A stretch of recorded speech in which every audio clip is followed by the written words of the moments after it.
Hello and welcome back, everyone. This is my channel, P.E.Eyes Uncovered.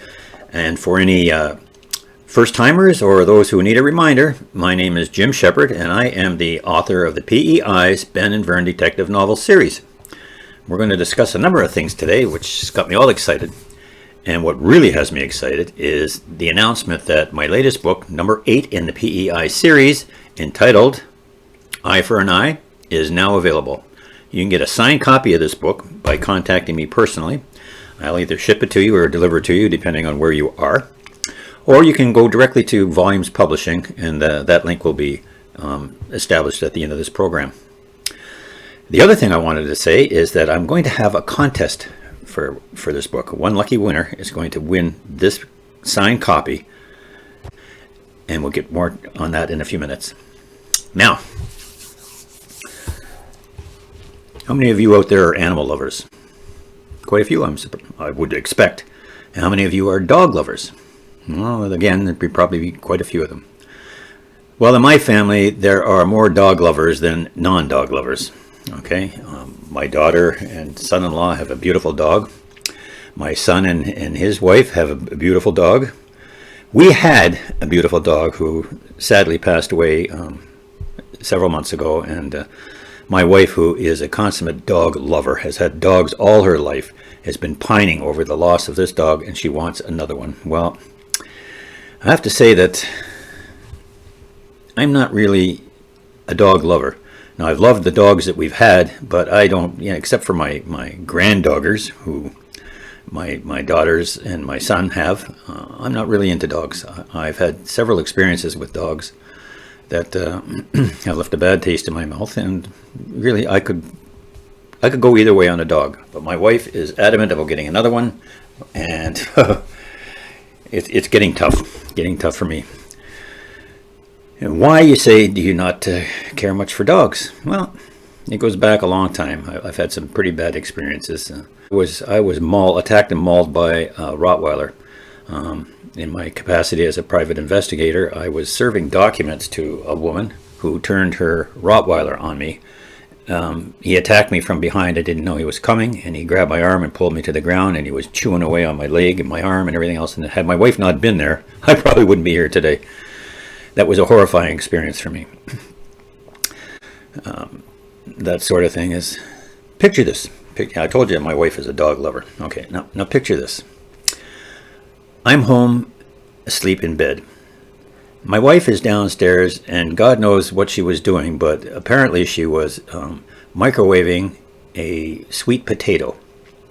Now, the instructions usually say, microwave at high for 5 minutes. Well, my wife is not really a kitchen person. 5 minutes to her, 55 minutes to her, means nothing. It's just an added flick of the finger, and evidently that's what she did. She hit the thing for 55 minutes, and then she always leaves. She leaves, she'll go and watch TV, she'll go do some ironing, she'll do whatever it is she likes to do. And it wasn't long before the house was filling up with smoke. She ran out to the kitchen, and the microwave at this point was on fire, and the kitchen was just filled with black smoke. I, on the other hand, am upstairs, sound asleep in bed. If it wasn't for the smoke detectors going off and finally causing me to wake up, we probably wouldn't be having this conversation today. Anyway, I did manage to open my eyes, and my bedroom was filling quickly with smoke. I didn't know what was going on because I'm in a haze. I just woke up. So I crawl out of bed, and I can't even see the window. That's how smoky it was in that room. I opened the window to get some air in there, and I'm looking outside, and what do I see? Out on my front lawn was my wife with my dog. She was giving the dog her asthma puffer. Now think about that for a minute. She's given the dog the puffer so that the dog could breathe properly, while her husband is upstairs, sound asleep in bed, dying. Needless to say, I did finally get out, but that's the kind of experiences I've had with dogs. So, I have been reluctant to replace our last dog, who was a really lovable border collie and Australian herder mix. He was a charmer. I'll give you that. He was a real charmer.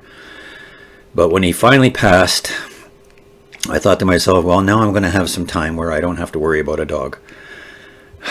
And I don't have to worry about a dog, but I do have to concern myself with my wife constantly asking for a new one, a new one, a new one, a new one. And I just, I keep putting it off. Finally, she said to me, listen, you won't get me a dog. Why don't you put a dog in one of your stories? And I thought, that's an idea that had never crossed my mind before. Put a dog in one of my stories. So I think I'm going to do that. I think my next book, the 9th one in the series, as yet untitled, I'm going to put a dog in there. Yeah. Now, we get on to the contest. What will I name this dog? There's many possibilities. My wife's come up with several of her own, and most of them are kind of silly and foolish, but I'm going to throw that out there to you, the readers. Send me a name or 2 or 3, it doesn't matter, but if I pick your name, the name that you've given me for my dog, then I will send to you a signed copy of my book. Now, when you're doing this, think of a number of things. Think of the stories that they'll be in the detective novel series. I mean, the dog's name could have something to do with that, could have something to do with one of the characters in the book, could have something to do with the town. Be creative, come up with a good name, and we'll see what it is. And good luck. Let's see how this flies. Okay? I'll talk to you later, and probably the next time that I talk to you, I should have some names in, and we'll let you know if we've picked a winner yet. Okay? Have a great day. Bye-bye.